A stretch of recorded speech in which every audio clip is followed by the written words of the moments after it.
Olá, nono ano, e aí, tudo bem? Vamos à nossa aula de língua portuguesa. Sou o professor Wesley e hoje nós vamos estudar análise morfológica. Na verdade, nós vamos então estudar análise morfossintática, certo? Ou seja, por exemplo, uma frase em que há várias palavras, logicamente com sentido, o ajuntamento dessas palavras. Então nós vamos fazer uma análise tanto no que tange as funções morfológicas quanto ao que tange as análises sintáticas, tá? Hoje nós vamos então ver a análise morfológica e deixarei um exercício para que vocês possam resolver. Na verdade, até enviei para a Clip Escola. Mas vamos lá. Na verdade, gente, nós temos que saber quais são as 10 classes gramaticais para podermos, então, fazer análise morfológica. Além das palavras denotativas, aquelas que não exercem nenhuma função, como as funções das 10 classes gramaticais. Bom, temos de saber que existem as classes variáveis e as invariáveis. As variáveis são, então, o substantivo, o adjetivo, o artigo, o numeral, o pronome e o verbo. Só que o substantivo, o adjetivo, o numeral, o artigo, o numeral e o pronome, também o verbo no particípio, tem uma variação em gênero e número, enquanto o verbo tem uma variação em, no caso, número e pessoa. As palavras ou as classes de palavras invariáveis são, então, a conjunção, a interjeição, tá? O advérbio e a preposição. 4, beleza? Então, advérbio, conjunção, interjeição e, por fim, a preposição. Bom, a variação de gênero se dá em, no caso, feminino e masculino, e em número singular e plural.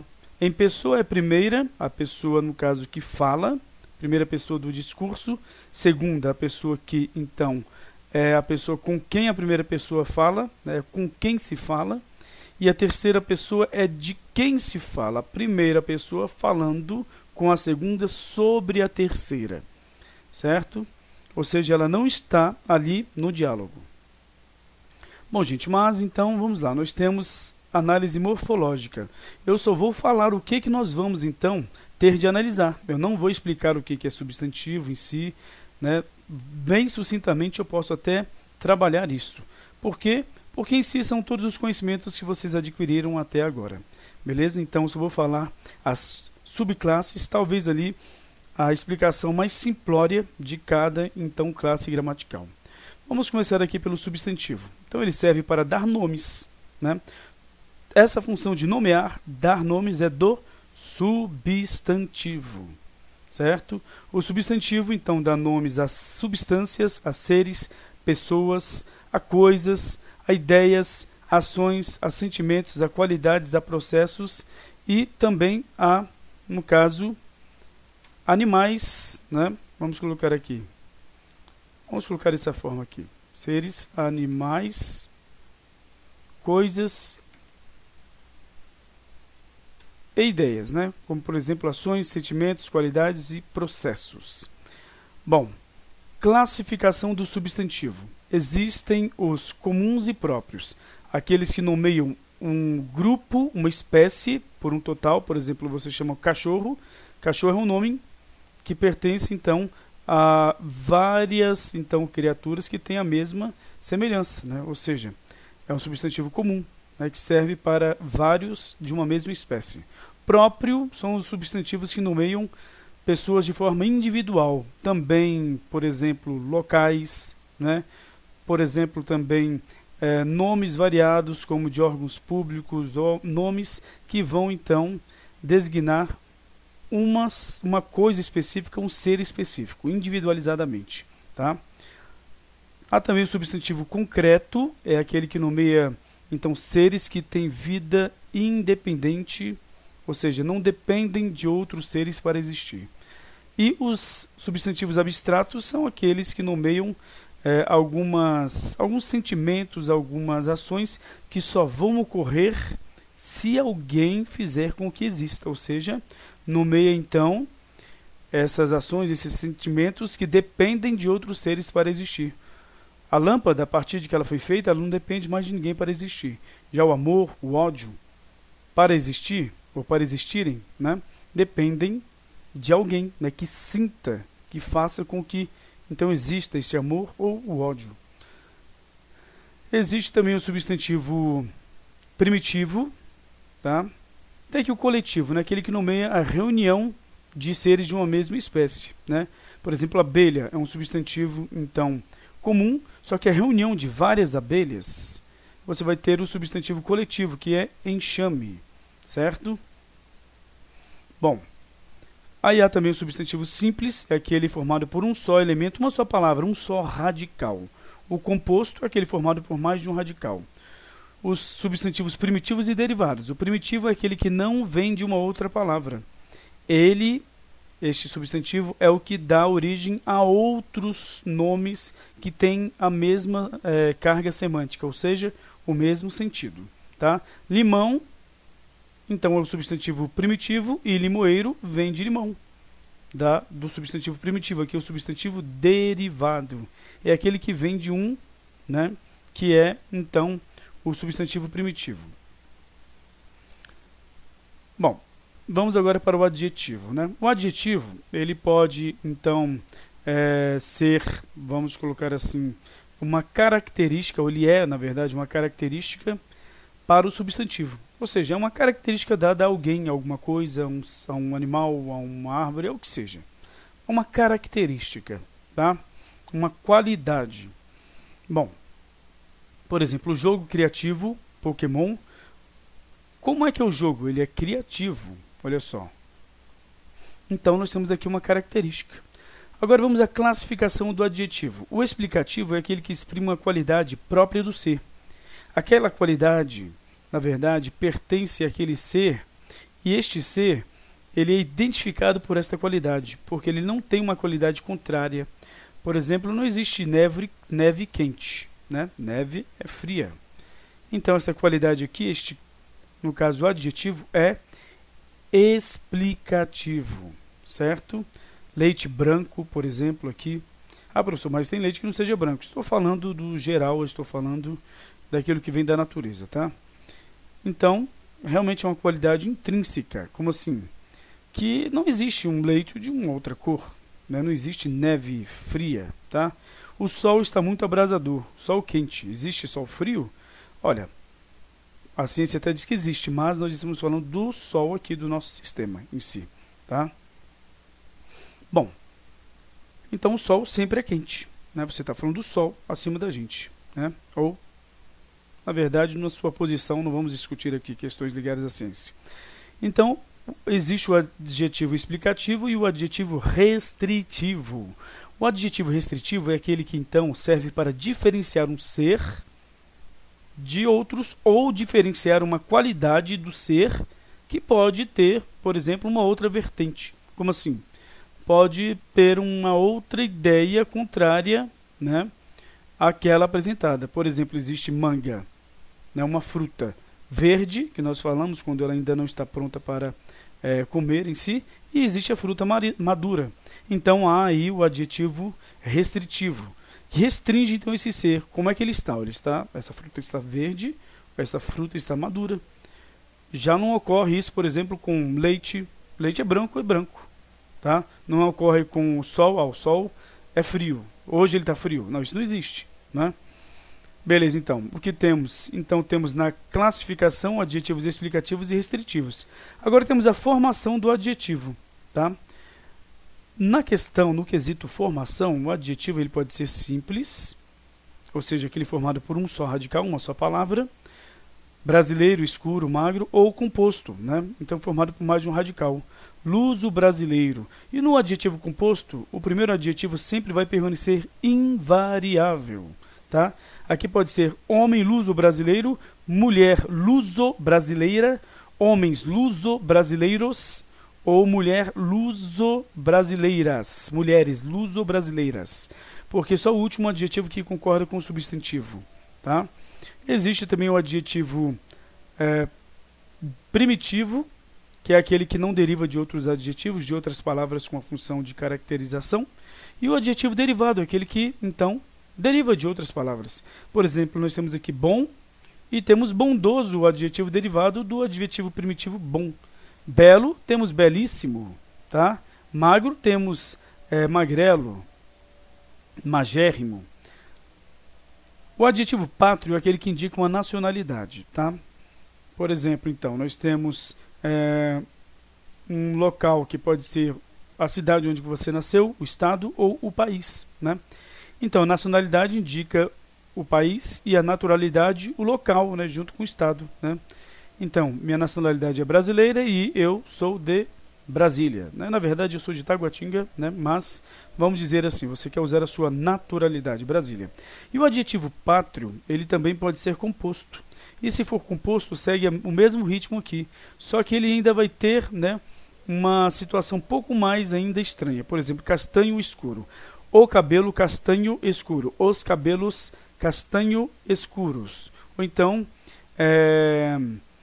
nós temos também aqui um adjetivo, quando ele for formado então por um substantivo como último adjetivo, não um substantivo com função adjetiva, então todos, na verdade, não vão concordar, tá? Por exemplo, chinelas amarelo canário, ponto final, tá? Aqui eu estou dizendo que só o último concorda com o substantivo, até aqui, tá? Agora, neste último caso aqui, nós temos o quê? Nós temos quando o último adjetivo é representado por um substantivo com função adjetiva, os dois adjetivos, porque o substantivo vai ter então sua forma, né? Os dois, vamos colocar assim, permanecem invariáveis. Pronto. Certinho? Então, beleza, gente. Temos aqui então o adjetivo pátrio composto. O primeiro sempre vai ter uma forma erudita. Como assim? Uma forma mais rebuscada. Como assim? Uma forma bem diferente, tá? Bem mais culta. Por exemplo, afro para África, germano ou teuto para Alemanha, américo para América, ásio para Ásia, austro para Áustria, belgo para Bélgica, sino para China, hispano para Espanha, euro para Europa, franco ou galo para França, greco para Grécia, indo para Índia, anglo para Inglaterra, ítalo para Itália, nipo para Japão, luso para Portugal. E tem várias outras, Brasil, Brasilo, por exemplo, né? E então ele sempre fica invariável. Por exemplo, acordos luso-brasileiros, tá? Ou então vamos dizer assim, documentações luso-brasileiras, porque o último adjetivo concorda com o substantivo. Beleza? Aí temos aqui várias então informações sobre os adjetivos pátrios, né? Bom, temos aqui então o artigo, tá? O artigo ele pode ser definido, os artigos o, a, os, as, tá? Deixa eu ver aqui. E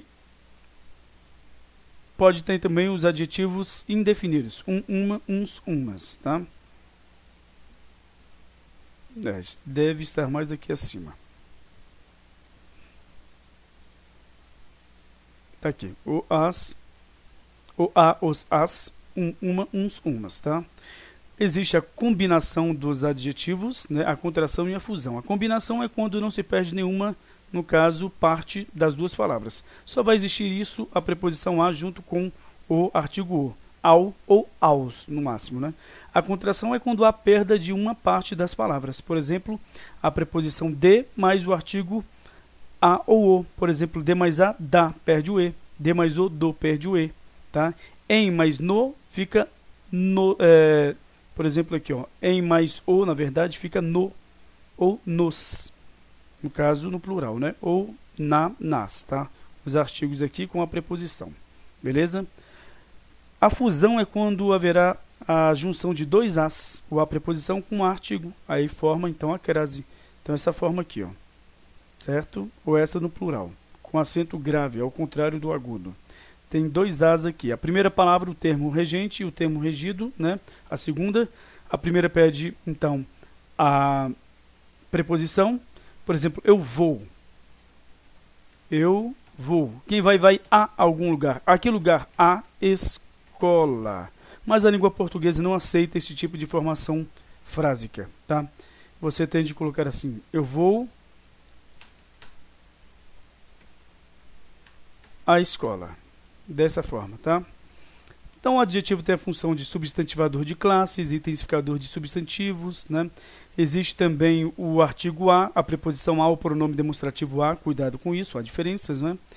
Bom, existe o gênero do adjetivo. Agora, o numeral, simples, né? Existem, então, os numerais, né? Eles servem, logicamente, para quantificar, para indicar uma ordem, ou dizer, então, o número de vezes que algo, né, deve ser, então, por exemplo, exposto, calculado, ou mesmo parte, né? Ou seja, partes, então, por exemplo, de um total, né? De um todo. Existem os numerais, então, chamados de cardinais, né? São esses aqui, os ordinais e os multiplicativos e fracionários e coletivos também, tá? Só que vocês não podem confundir os numerais, que é a representação então por extenso, né, pelos então algarismos, que é a representação numérica, tá? Ou então primeiro, segundo, terceiro na representação numérica, beleza? Bom, temos o pronome. Pronome, ele então serve para substituir o substantivo ou acompanhar o substantivo. É o pronome substantivo ou pronome adjetivo. Nós vamos usar isso na análise morfológica. Existem os pronomes pessoais do caso reto, pronomes pessoais do caso oblíquo, né? E os pronomes pessoais de tratamento. Os pessoais do caso reto funcionam como sujeitos, os do caso oblíquo substituindo os objetos diretos e indiretos, tá? Existem também os pronomes indefinidos, que servem para indefinir então um ser, né? Os demonstrativos para apontar a posição de um ser ou no espaço ou então no tempo, né? Nas três pessoas do discurso. Pronome de tratamento, como nós já falamos, né?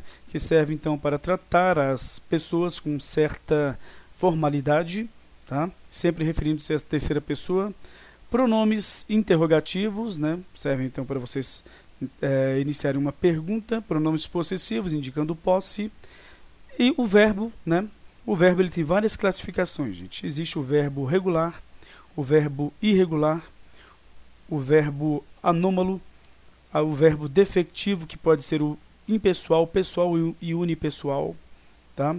Existem também aqui o anômalo que eu havia falado, as classificações dos verbos sendo principais, sozinhos na frase, ou então o último de uma locução verbal, e o verbo auxiliar, que é aquele que vem antes, então, dos verbos principais, o último da locução verbal. A locução verbal é formada por dois verbos com sentido de um. Por exemplo, eu vou estudar ou eu estudarei. Substituir os dois verbos por um. O último verbo sempre vai estar numa forma nominal. São os verbos terminados no infinitivo, gerúndio e particípio, tá? Locução verbal aqui, né? Dois verbos que formam um só sentido. As formas nominais, que podem ser o infinitivo, o gerúndio ou o particípio. O infinitivo sempre é transformado em um nome, porque são as formas nominais, que vai ser um substantivo e masculino. O gerúndio sempre é transformado em um, então, advérbio, também em um adjetivo, e o particípio é transformado em um, no caso, adjetivo. Existe o tempo verbal composto, em que você tem dois, então, verbos, né, criando um tempo somente, né? Por exemplo, aqui temos vários, né, deles. E, por fim, temos ainda a formação do imperativo, né? E a formação do imperativo é bem complexa, porque ele retira com tu e com vós a segunda pessoa do presente do indicativo, retirando a letra S, tá? Para tu, parai vós, ou parais, vós parais, e as outras pessoas são retiradas do presente do subjuntivo, mas só que temos aqui o você, que é um pronome de tratamento que se refere à segunda pessoa, mas retira as informações da terceira. E vocês também. Agora o nós, né, retira-se do presente do subjuntivo, porque você pode dar uma ordem em você, junto com outras pessoas, mas você não pode dar uma ordem só em você. Por isso que não tem primeira pessoa do imperativo. O imperativo negativo sempre vai ser retirado todo ele do presente do subjuntivo. Há os advérbios, que são circunstâncias, né, que indicam tempo, modo, lugar, né, certeza, por exemplo, dúvida, né, afirmação, e aí vai. São 22 classificações, que nós já estudamos muitas vezes. Estão aqui todas elas, tá? Vocês podem consultar, que eu enviarei para vocês. Existem os advérbios interrogativos, né, que servem, então, para dar início a perguntas, né, interrogativas, então, diretas ou indiretas, né? A interjeição, que serve para demonstrar, então, por exemplo, emoção, né, muitas vezes suspense, serve para demonstrar também sensações, estados de espírito e assim por diante. Além disso também, né, além da interjeição, nós temos a conjunção, que serve para ligar duas orações, tá bom, gente? Nós já estudamos tudo isso. Então, liga duas orações ou dois termos da oração e faz com que, então, essas duas orações, elas liguem-se por sentido ou mesmo por questões sintáticas, tá? Aí vai depender se as orações são completas sintaticamente, são as orações coordenadas. Se não são completas sintaticamente, uma completa a outra, né, ou auxilia, orações subordinadas. E por fim nós temos a preposição, né, que serve para estabelecer uma interdependência entre os termos. Se você fala, eu gosto de chocolate, se você só disser, eu gosto, você não tem o sentido completo da frase. Você fala, eu gosto de chocolate. Não, eu de chocolate. Você também não entende a frase. Por quê? Porque tem uma interdependência entre os dois termos que a preposição liga. Tá? Então, a preposição tem essa função de trazer uma interdependência entre dois termos da oração. O primeiro termo vai ser chamado de termo regente, aí vem a preposição, e o último termo, termo regido. Ou então, o termo antecedente e consequente. Certo? Beleza. E, por fim, temos as palavras cognatas. Aliás, as preposições, né, são então divididas entre preposições essenciais e acidentais. Já estudamos isso várias vezes. As preposições essenciais são as a, ante, após, até, com, contra, de, desde, entre, para, perante, por, sem, sobre, sobre, trás. Aqui, ó. E as acidentais, afora, como, conforme, consoante, durante, exceto, fora, mediante, menos, salvo, segrão, segundo, visto, tirante. Tirante, visto, né? Troquei aqui, mas tudo bem. Mas falei todas. Existe a locução prepositiva, também existe a locução pronominal, existe a locução substantiva, a locução adjetiva, existe a locução verbal, né? Ou seja, duas palavras, três ou mais, que então se juntam somente com um sentido, só tem o sentido de uma palavra. Tá? E por fim existem as palavras cognatas, aquelas que não exercem funções morfológicas. Tá bom? Então, é isso, gente. Eu vou deixar um exercício para vocês então, né, poderem então resolver, certo? E nós vamos então juntos na próxima aula resolver tais exercícios, né? Temos aqui as palavras denotativas, né? Na verdade eu falei cognatas, denotativas, tá? Palavras denotativas são essas que não têm uma em si classificação morfológica. Ó. A mãe ficou vermelha, isto é. Qual é a classificação de isto é? Você até pode ter a classificação separada, né? Isto, no caso, um pronome, né? E é um verbo. Só que você não consegue então dizer em si, né, a expressão isto é, qual a função que ela tem, tá? Ou seja, então é a chamada palavra denotativa, tá bom? Tá aqui. E nós temos aqui então alguns exemplos, ó. São aquelas que não pertencem a nenhuma das classes gramaticais. Aliás, isto é, no caso as duas juntas, tá? Separadas elas têm. Também, mesmo, eis, ó, em apenas alguns contextos. Cuidado que em outros ela vai ter uma função adverbial e assim por diante. Apenas, cuidado também, apenas pode ser uma, no caso, um advérbio, por exemplo, né? Em seguida, então, são essas palavras que muitas vezes não têm essa função morfológica. Beleza, vou deixar o exercício, vamos corrigir no início da próxima aula e dar continuidade, e depois nós vamos ver a análise sintática, tá? Sim, foi corrido, é isso. Isso aqui são conteúdos de anos. Então é por isso que eu só falei para relembrar isto que vocês devem saber. Por isso que nós vamos fazer análises morfossintáticas. Primeiro vimos a morfológica e vamos ver a sintática na próxima aula. Então, tchau, tchau, gente, até lá.